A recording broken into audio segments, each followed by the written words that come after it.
दिल्ली में लड़के नितेश की हत्या और उसके बाद आक्रोश महापंचायत। इस आक्रोश महापंचायत में शामिल होने औघड़ महामंडलेश्वर कैलाशनाथ योगी जी हैं हमारे साथ।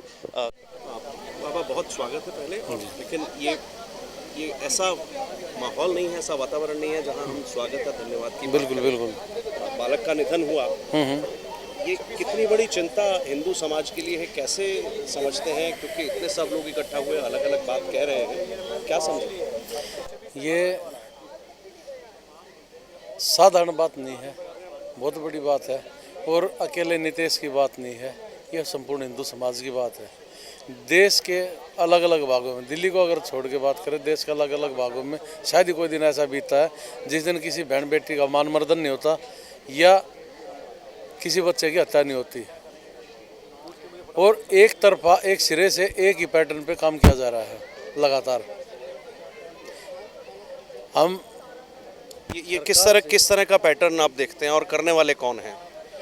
करने वाला खुला सबको पता है कि एक जिहाद चल रहा है और पूरे विश्व को एक झंडे के नीचे लाने के लिए हम भारत की बात नहीं करते, भारत से बाहर भी बात करते हैं।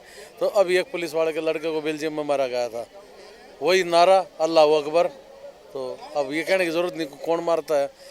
पैटर्न एक ही है कि निर्मम हत्याएं होती हैं, किसी को भी सहज मौत नहीं, किसी को जहर दे दिया या किसी को फांसी, वो नहीं है।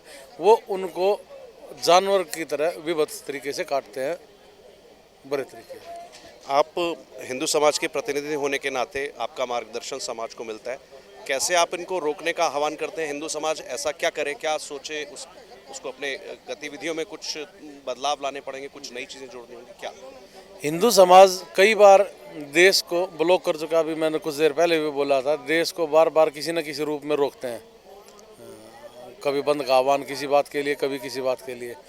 मैं आपके चैनल के माध्यम से पूरे संपूर्ण हिंदू समाज को, चाहे वो जैन है, चाहे सिख हैं, चाहे कोई भी अपने सनातन की शाखाएं, सभी को मैं इस चैनल के माध्यम से एक ही बात कहना चाहता हूं कि एक बार अपने हिंदू समाज के लिए, अपने हिंदुत्व के लिए, अपने राष्ट्र के लिए इस देश को रोको। 1 दिन का ब्लॉक, 2 दिन का ब्लॉक, 10 दिन का ब्लॉक, लेकिन सरकार से आप मांग करोगे संविधान में संशोधन करना पड़ेगा। आज के सामाजिक परिवेश को देखते हुए संविधान में संपूर्ण संशोधन की आवश्यकता है। जब तक संविधान में संशोधन नहीं होगा तब तक ऐसा ही चल रहा है, क्योंकि इन लोगों के हाथ खोलने के लिए पूर्ववर्ती सरकारों ने इतना इनके हक में कानून कर दिया है कि हम अपने देश में हिंदू बहुल होते हुए भी 2म दर्जे की नागरिकता में जी रहे हैं। हिंदुओं को कहीं पे भी जो उनका हक मिलना चाहिए उस हक के लिए हाथ पैर जोड़ते फिरना पड़ रहा है, जबकि इन लोगों को इतना अधिकार दे दिया कि ये हमारी किसी भी की प्रॉपर्टी पे दावा कर देते और इन्हीं की कोर्ट में चलेगा। वक्फ बोर्ड की बात कर रहा हूँ।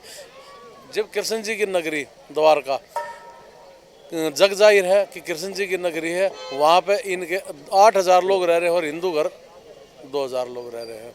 तो वहाँ पे वक्फ बोर्ड ने दावा डाल दिया। वो किस बेस पे डाल दिया? क्या वक्फ बोर्ड, मैं सरकार से, संविधान से यही सवाल करता हूँ कि वक्फ बोर्ड के इतने अधिकार कैसे दे दिए गए? क्या वो हमारे देश और के संविधान से बड़ा होगा? हमारे इतिहास को देखो, 1400 साल पुराना ये इस धर्म का अस्तित्व, मजहब का अस्तित्व 1400 साल से पुराना नहीं है। उससे पुराने हमारे मंदिरों पर ये कैसे दावा कर रहे हैं, किस बेस पे कर रहे हैं? हमारे अनेकों मंदिरों पर इन्होंने दावा कर दिया। हमारे समाज को तोड़ने के लिए काम कर रहे हैं, लेकिन उसका कोई विरोध संवैधानिक रूप से कोई नहीं हो रहा। संविधान में संपूर्ण संशोधन की आवश्यकता है और उसके लिए पूरे भारत के हिंदू समाज को एकत्रित होना। बहुत बहुत धन्यवाद स्वामी जी, बहुत बहुत धन्यवाद।